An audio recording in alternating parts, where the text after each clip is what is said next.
ओम नमो भगवते रुद्राय।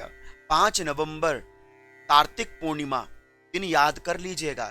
ये दिन, ये अवसर बार बार प्राप्त नहीं होता है साहब। इसलिए पूर्णिमा में जहां भक्त चंद्रमा का पूजन करेगा, विष्णु भगवान का पूजन करेगा, पूर्णिमा का व्रत करेगा, सत्य देवता की कथा करेगा, वहीं पर एक शिव भक्ति क्या करेगा। शिव भक्ति का जीवन भगवान शिव है, शिव भक्ति की आत्मा भगवान शिव है। इसलिए शिव ही सब कुछ है, शिव ही सर्वे सर्वा है। एक शिव भक्त के लिए शिव से बढ़कर कोई दूसरी आस्था नहीं, कोई दूसरा रास्ता नहीं। इसलिए शिव के भक्त को शिव शिवालय में जाकर पूर्णिमा के दिन में ऐसा क्या करना चाहिए कि केवल वो अपना नहीं, अपने कुल का नहीं, अनेक प्रकार के जीव जंतुओं का, जो अनेक प्रकार के तुच्छ योनि में पड़े, उनका भी वो उद्धार कर डाले। और बात बनावटी नहीं कह रहा हूं, शास्त्रोक्त प्रमाण से आपको बात बताऊंगा कि यदि आप कार्तिक पूर्णिमा में शिवालय में जाकर एक दीपदान करते हैं, उसका फल क्या मिलता है आपको, सुनिए ध्यान से। लिखा हुआ है कि पौर्णमास्याम तो संध्यायाम कर्तव्यास त्रिपुरोत्सव दध्यादनेन मंत्रेण प्रदीपांश सुरालये कीटाः पतंगाः मशकाश्च वृक्षाः जलस्थले ये विचरन्ति जीवाः दृष्ट्वा प्रदीपम न च जन्म भागिनो भवन्ति नित्यं स्वपचाहि विप्राः। क्या बात लिखी है, इतना सुंदर कहा है कि यदि पौर्णमासी की संध्या काल के समय कर्तव्य त्रिपुरोत्सव, त्रिपुरोत्सव का भावार्थ है कि कार्तिक पूर्णिमा के दिन भगवान श्री देवादिदेव महादेव ने तारकासुर के 3 पुत्र विद्युतमाली, तारकाक्ष और कमलाक्ष, इन तीनों का वध किया था। इन तीनों को त्रिपुरासुर कहा जाता था।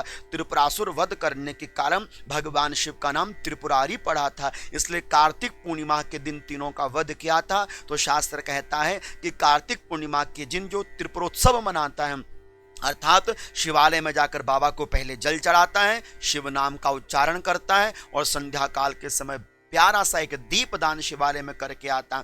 क्या होगा, बोले अपनी मुक्ति होगी, पितरों को धन्य कर देगा। लेकिन सबसे बड़ी बात, बोले कीटाः पतंगा मशकाश वृक्षा जले स्थले ये विचरन्ति जीवाः दृष्ट्वा प्रदीपम न च जन्म भागिनो भवन्ति नित्यम स्वपचाहि विप्राः।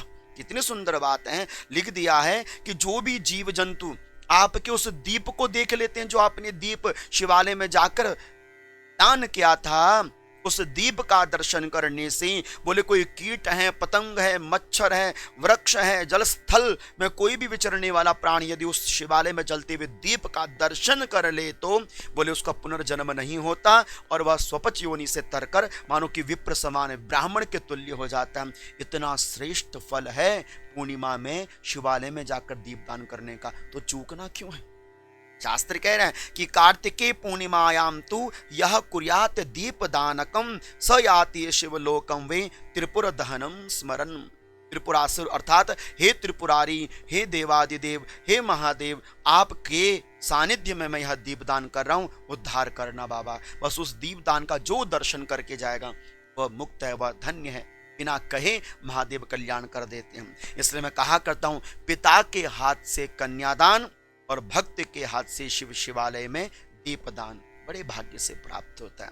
इसलिए यह कार्य जरूर कीजिएगा, कल्याणकारी कार्य है, मोक्षकारी कार्य है जीव जंतुओं के लिए भी। तो कार्तिक की महापूर्णिमा में यह महान कार्य शिव भक्तों को जरूर चाहिए। प्रार्थना करता हूं कि आगे वीडियो शेयर कर देना अगर अच्छी लगी हो। आप सभी को वंदन प्रणाम। ओम नमो भगवते रुद्राय, ओम नमो भगवते रुद्राय।